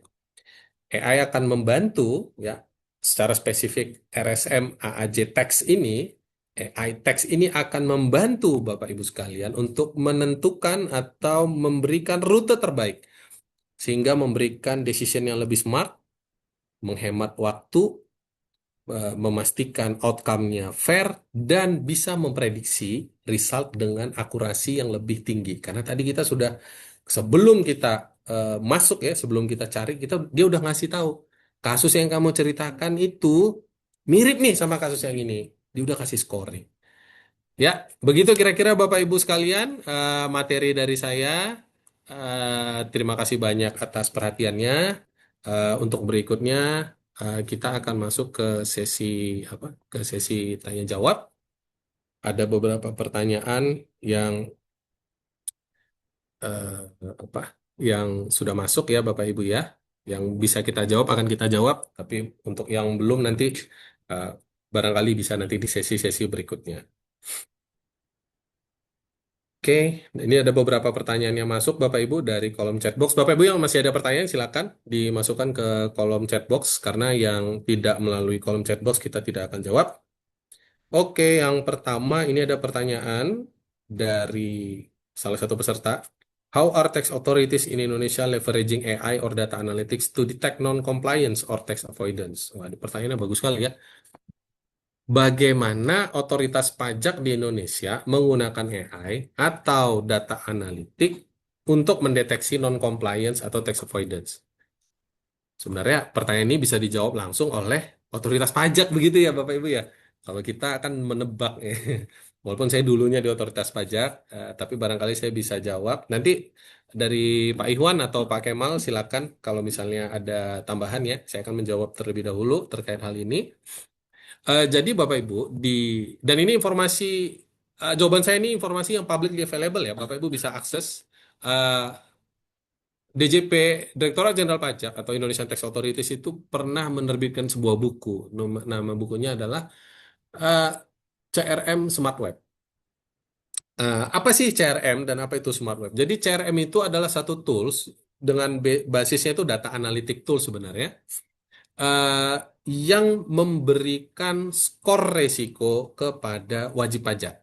Nah, oke. Jadi gampangnya begini nih, Bapak Ibu. Kalau Bapak Ibu baca annual reportnya DJP, barangkali 2-3 tahun terakhir, Bapak Ibu akan dapat kesimpulan yang bisa jadi sama-sama saya. DJP itu jumlah wajib pajak yang diperiksa, kalau dibandingkan sama jumlah total wajib pajak, itu jomplang sekali. Ya, jadi seingat saya sekitar 1-2% saja wajib pajak yang diperiksa oleh Direktorat Jenderal Pajak. Itu pun sebagian besar itu saya yakin karena lebih bayar, alias mau nggak mau harus diperiksa. Yang secara spesifik diperiksa untuk menguji kepatuhan, saya yakin lebih sedikit. Nah, akhirnya DJP berpikir dari sekian juta wajib pajak, bagaimana cara kita menentukan mana yang mau diperiksa? Karena treatment wajib pajak itu beda-beda Bapak Ibu. Ada yang cukup dengan proses penyuluhan, ada yang disuluh nggak bisa, tapi harus dikirimkan surat cinta SP2DK. Ada yang di SP2DK nggak mempan, tapi harus diperiksa. Ada yang diperiksa juga nggak mempan, malah harus disidik karena ada indikasi pidana. Jadi treatment yang ada di DJP itu pun bertingkat-tingkat. Ada yang dielus-elus patuh, ada yang dielus kasih surat baru patuh, ada yang udah dikasih surat masih geleng-geleng kepala, jadi disentil sedikit baru patuh gitu ya. Kan semua orang nggak sama behaviornya. Akhirnya DJP berpikir gimana ya caranya supaya kita bisa kasih treatment yang tepat kepada wajib pajak yang tepat. Jangan sampai orang yang harusnya dielus-elus saja, disuluh saja, sudah patuh malah disidik gitu. Itu kan overkill ya. Kan gitu. Atau orang yang seharusnya dia disidik malah cuma dielus-elus gitu. Itu kan kebalik jadinya. Nah, akhirnya DJP buat suatu tools yang bernama CRM, Compliance Risk Management. CRM ini memberikan scoring berdasarkan kuadran. Jadi kuadrannya itu ada 9 ya, yang dipilah berdasarkan tingkat resiko dan exposure revenue. Ya, makin tinggi revenue-nya, skornya makin tinggi resikonya, skornya makin tinggi. Jadi mereka bikin kok X dan Y gitu, ada 9, X1Y1, X1Y2, X1Y3 gitu, sampai nanti X3Y3. Jadi kolomnya dibagi 3 kotak kali 3 kotak. Wah, Pak Kivi orang dalam nih, dulu tahu. Enggak, ini publicly available. Bapak Ibu bisa baca, ada SE-nya. Semuanya orang bisa baca. Nah, berdasarkan kuadran ini dibentuk dari apa? Dari analytic tools tadi. Jadi DJP itu buat variabel. Kira-kira wajib pajak yang disuluh saja atau dihimbau saja sudah patuh, apa sih parameternya? Nah, itu mereka kumpulin. Mereka brainstorming tuh. Sekian ratus orang tuh ditanyain tuh. Kalau wajib pajak dielus-elus saja, terus dikirim surat, terus mau patuh, orangnya kayak gimana sih? Kan begitu kira-kira. Oh, kayak begini, Pak. Nah, gitu ya. Kalau yang kayak gini gimana? Wah, kalau yang kayak gini bandel, Pak, gitu. Jadi, begitu ketemu pola, variabel tadi dikumpulkan, dimasukkan ke dalam data analytic tools. Itulah yang bernama CRM, yang sekarang digunakan DJP untuk menentukan apa treatment paling tepat kepada wajib pajak, kepada tiap wajib pajak. Jadi kayak saya nih, saya di scoring tuh sama DJP. Bapak Ibu juga, Pak Kemal juga, Pak Iwan juga. Kita masing-masing nih punya skor. DJP ada scoringnya, kayak AI kita tadi tuh, ada scoringnya. Gitu. Kivi ini patuh atau enggak? Ada skornya. Dan mereka akan memberikan treatment sesuai skor tersebut.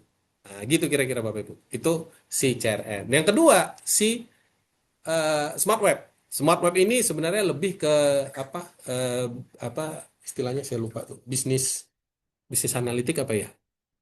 Jadi smart web ini mencari hubungan istimewa antar wajib pajak. Wajib pajak kan bisa jadi punya hubungan istimewa yang mereka dengan sengaja ataupun tidak sengaja tidak laporkan di dalam SPT tahunan. Sehingga smart web ini dia akan mendeteksi hal tersebut. Nah, dia akan bisa lihat misalnya Kivi ini terafiliasi sama siapa aja. Misalnya di SPT saya nggak lapor. Ternyata berdasarkan data yang ada, mereka bisa bilang, oh ternyata Kivi terafiliasi sama Kemal. Oh dari mana Pak? Misalnya kakek mereka bersaudara gitu.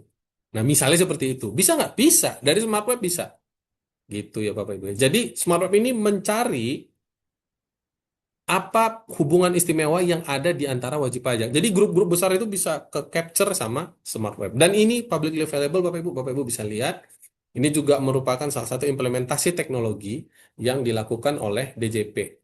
Nah, sekarang dengan adanya Cortex, data-data pihak ketiga masuk ke otoritas pajak, itu digunakan bagi otoritas pajak pun untuk mencari adanya potensi penerimaan pajak yang belum tergali. Gitu kira-kira yang bisa saya jawab. Barangkali dari Pak Kemal, silakan Pak. Kalau ada yang mau ditambahkan atau Pak Iwan. Udah cukup jelas.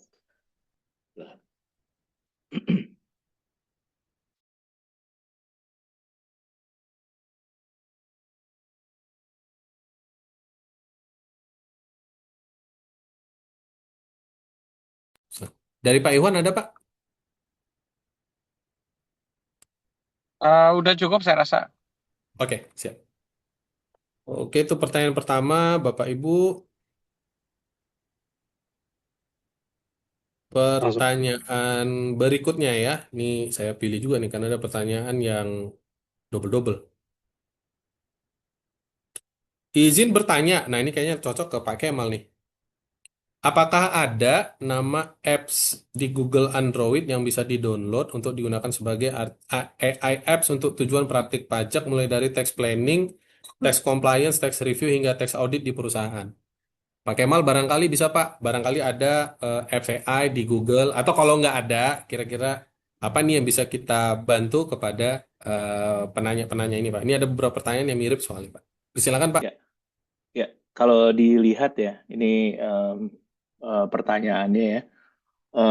Sebenarnya kalau di Play Store itu ini saya lihat cukup komprehensif ya. Jadi ada fitur yang untuk tax planning, tax compliance ya, tax review hingga tax audit ya. Ini kelihatannya belum ada yang sekomprehensif ini, tapi memang aplikasi sekarang memang sedang di-develop ya. Di masing-masing negara juga sudah berlomba-lomba untuk mendevelop fitur AI untuk pajak ini. Nah, ini em, kalau pengalaman kami melihat ada yang namanya kayak seperti Quick Books ya, accounting ya. Ini termasuk ada fitur expense tracking ya. Nah, ini ada AI taggingnya, kemudian ada termasuk integrasi ke tax reporting ya. Cuman ini nggak spesifik ke Indonesia, jadi perlu memang di-develop dan di-custom lagi. Kemudian ada namanya Zero juga ya, ini fiturnya real time. Ya, ini juga termasuk belum penuh nih untuk yang standar perpajakan Indonesia. Jadi kelihatannya memang untuk hal ini perlu dibangun ya, dikustomisasi sesuai dengan lokal atau domestik perpajakan di Indonesia. Ya, seperti itu, Pak Kivi dan Bapak Ibu. Mungkin ada pertanyaan lain? Ya. Terima kasih banyak Pak Kemal. Mengingat waktu barangkali ini pertanyaan terakhir. Ini sepertinya cocok buat Pak Iwan nih. Eh, Pertanyaannya begini Pak Iwan. Kita sepakat akan eh, teknologi yang semakin akurat. Pertanyaannya, jika sengketa timbul karena tim pemeriksa tidak profesional di awal masalah, kemudian jika inkonsistensi putusan pengadilan tidak mengedepankan keadilan, wajib pajak selalu menjadi objek kekecewaan. Mohon pencerahannya, Pak, atas hal tersebut. Pak Iwan sebagai yang sering bersengketa nih, Pak, gimana Pak kira-kira, Pak? Pemeriksanya nggak profesional, putusan pengadilan pun tidak konsisten. Nah, kira-kira pandangan dari Bapak gimana, Pak?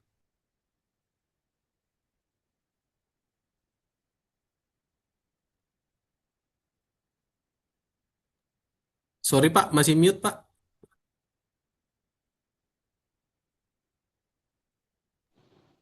Oke, ya Oke, Pak. tadi saya dari tadi udah bicara, tapi sepertinya masih di mute.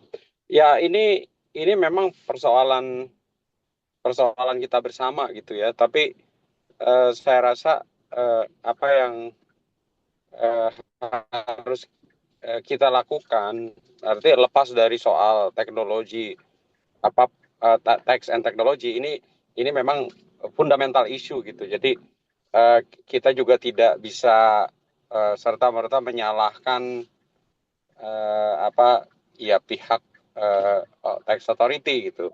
Tapi memang prosesnya saya rasa sudah menuju menjadi lebih baik gitu. Jadi kalau kita mendapatkan ketidakadilan atau perlakuan yang tidak pas dengan tidak sesuai dengan peraturan perundang-undangan, ya jalankan aturan prosedur berikutnya ya, dari mulai pemeriksaan mungkin kita bisa minta apa namanya quality assurance, kemudian kalau tetap tidak mendapatkan hasil, kemudian kita apa keberatan, banding dan sampai PK gitu. Tapi saya mengerti banyak sekali frustasi dan kita pun termasuk yang banyak sekali mewakili klien yang ujungnya memang serasa tidak maksimal gitu. Tapi percayalah bahwa proses kita ini semua akan menuju ke sana gitu. Jadi satu hal yang mungkin saya bisa katakan saya pun sebenarnya sedang melakukan penelitian mengenai konsistensi putusan-putusan di Pengadilan Pajak sampai Mahkamah Agung gitu. Itu banyak sekali yang kasus yang sama yang bertentangan gitu. Ini problematik buat kita gitu. Itu harusnya tidak boleh terjadi. Tapi ada dua hal. Satu, kita bukan negara common law. Artinya kalau negara common law ya dia harus konsisten dengan putusan berikut. Ya kemudian karena kita civil law, jadi hakim punya independensi. Tapi di satu sisi Mahkamah Agung pun sebenarnya beberapa tahun yang lalu memiliki proyek bahwa bahkan di negara di quote unquote yang pertama kali mengadopsi civil law itu sudah menuju ke arah konsistensi putusan gitu. Jadi ya kalau saya bilang perlu waktu dan bersabar ya mungkin terlalu naif gitu, tapi ya itulah kenyataannya gitu. Jadi yang sekarang bisa kita lakukan adalah saya rasa semua pemeriksa dan juga hakim sampai hakim agung pun semakin profesional. Yang bisa kita lakukan adalah sekarang membangun satu strong and reliable compliance system gitu yang mengakibatkan nanti semua kalau ada risiko kita sudah tahu mitigasinya gitu. Mungkin jawaban normatifnya begitu, Kivi. Jadi saya tidak bisa komen lebih dari itu gitu. Ya, terima kasih Pak Iwan atas jawabannya. Ya, berhubung waktu sudah mendekati akhir dan tidak ada pertanyaan berikutnya, semua pertanyaan sudah diadres, maka dari kami akan menutup acara. Kami ucapkan terima kasih banyak kepada Bapak Ibu sekalian. Terima kasih banyak juga kepada Pak Kemal dan Pak Iwan atas ketersediaan waktunya untuk memberikan insight kepada para peserta. Terima kasih banyak Bapak Ibu. Apabila terdapat kekurangan, kami mohon maaf atas apa yang sudah kami sampaikan. Nanti silakan Bapak Ibu isi feedback form. Ya nanti nanti materi akan kita share nanti di feedback form. Ya, seperti biasa, saya akan menutup karena tadi saya buka dengan pantun, tentu akan saya tutup dengan pantun juga. Jalan-jalan ke kota tua, beli kopi sambil bercerita. Cakep. Kalau pajak Anda sedang bersengketa, jangan lupa hubungi RSM Indonesia. Cakep. Ya, itu pantun pertama. Pantun kedua, belum selesai nih, belum selesai. Pergi ke kebun di sebelah barat, pulangnya mampir membeli mangga. Solusi teknologi perkara berat, maka biarkan RSM saja. Iya. Terima kasih banyak Bapak Ibu sekalian. Kita beri applause buat kita semua. Semoga acara ini berkah dan memberikan manfaat untuk kita semua. Terima kasih banyak Bapak Ibu. Amin. Saya ucapkan Assalamualaikum warahmatullahi wabarakatuh. Selamat siang. Jangan lupa isi feedback formnya ya.